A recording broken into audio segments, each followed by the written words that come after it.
அன்பு குழந்தைகளே, ஒரு காலத்தில் நம் பூமியில் பல அதிசயமான விஷயங்கள் நடந்தன.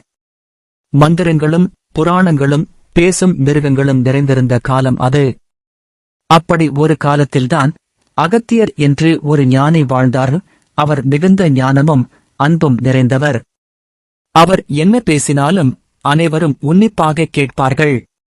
அவருடைய கண்கள் எப்போதும் புத்திசாலித்தனத்தால் மின்னும். அவர் அமைதியாக ஒரு மரத்தடியில் உட்கார்ந்திருந்தாலே காடு முழுவதும் ஒரு அமைதி பரவும். ஒரு காலத்தில் மக்கள் நோயால் கடும் இன்னல்களுக்கு ஆளாகினர். மக்கள் நோய்களால் அவதிப்படுவதைப் போக்க அகத்திய முனி மாய மூலிகையை கண்டுபிடிக்கும் நோக்கத்துடன் ஒரு நீண்ட பயணத்தை தொடங்கினார். அவர் காடுகள், மலைகளைக் கடந்து ஆறுகளைத் தாண்டினார். அவர் சென்ற பாதை முழுவதும் அழகான பூக்களும் பெரிய மரங்களும் நிறைந்திருந்தன. ஆனால் இந்த வனம் சாதாரண வனம் அல்ல, இது மாயக்காடு.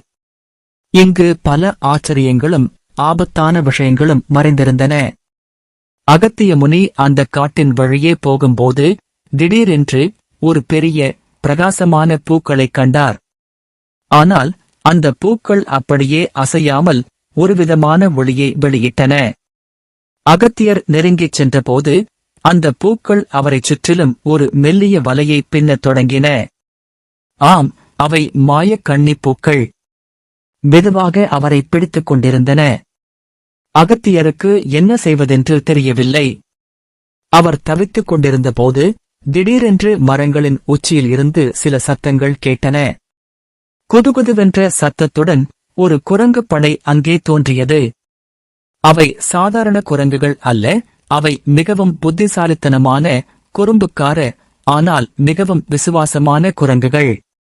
அவை அகத்தியரை கண்டதும் தங்கள் குறும்புத்தனத்தை எல்லாம் ஒருபுறம் வைத்துவிட்டு அவருக்கு உதவ முன்வந்தன.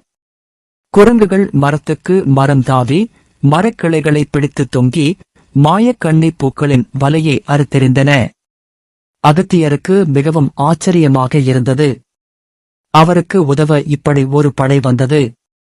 அகத்தியர் அந்த குரங்குகளுடன் நட்பு கொண்டார். குரங்குகள் அகத்தியரின் புத்திசாலித்தனத்தையும் அவரது அமைதியையும் விரும்பின. அவை அவரை தங்கள் நண்பராக ஏற்றுக்கொண்டன. இனிமேல் அவர் தனியாக இல்லை. இந்த குறும்புக்கார ஆனால் விசுவாசமான குரங்கு படை அவருடன் சேர்ந்து கொண்டது. அவர்கள் ஒன்றாக அடர்ந்த காட்டிற்குள் பயணம் செய்தனர். குரங்குகள் மரங்களுக்கு மேல் தாவிச் சென்றன. அகத்தியர் புன்னகையுடன் அவற்றை பின்தொடர்ந்தார். சில சமயங்களில் குரங்குகள் வேடிக்கையாக மரக்கிளைகளில் ஊஞ்சல் ஆடின. அகத்தியரும் சிரித்தார். அவர்கள் மேலும் பயணத்தை தொடர்ந்தபோது காடு கொஞ்சம் கொஞ்சமாக இருண்டு ஒருவிதமான வினோதமான சத்தம் கேட்கத் தொடங்கியது. பெரிய பழைய மரங்களுக்கு நடுவே ஒரு கோபக்கார வன ஆவி வாழ்ந்து வந்தது.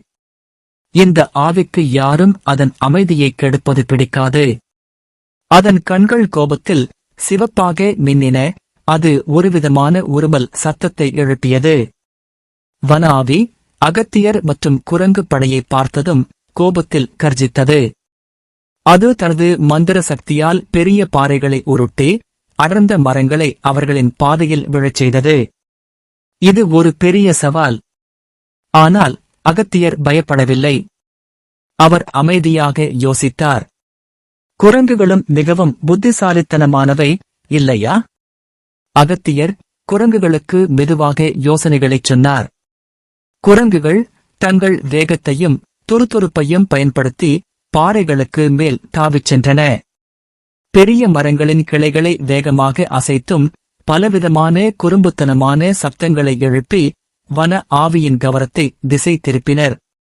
வன ஆவி குழப்பமடைந்தது.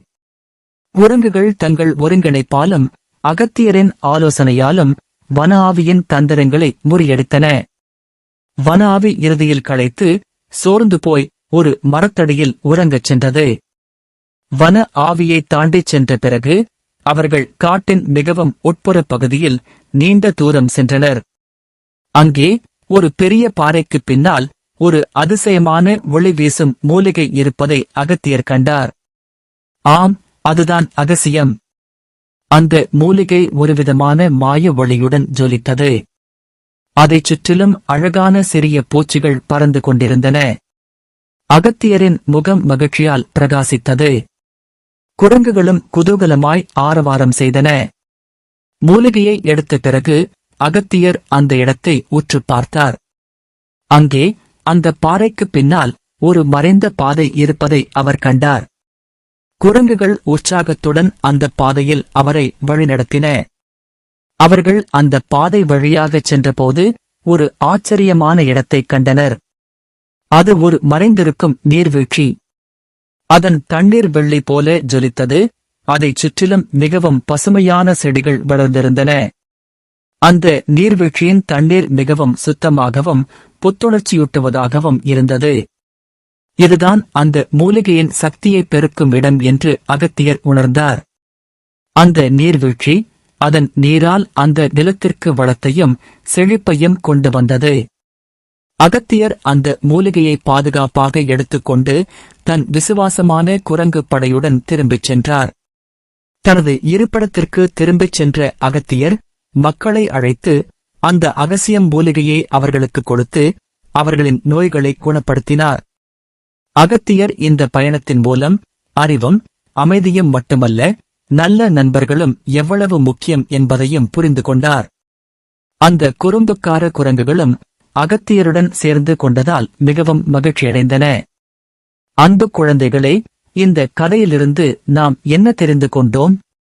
நாம் எதைச் செய்ய வேண்டும் என்று நினைத்தாலும் நமக்கு நம்பிக்கையும் விடாமுயற்சியும் நல்ல நண்பர்களும் இருந்தால் எந்த ஒரு சவாலையும் நம்மால் எளிதாக கடக்க முடியும். வாழ்க்கையில் குறிக்கோள் என்று ஒன்று நமக்கு எப்போதும் இருக்க வேண்டும். மேலும் நாம் இயற்கையையும் அதன் அதிசயங்களையும் எப்போதும் மதிக்க வேண்டும்.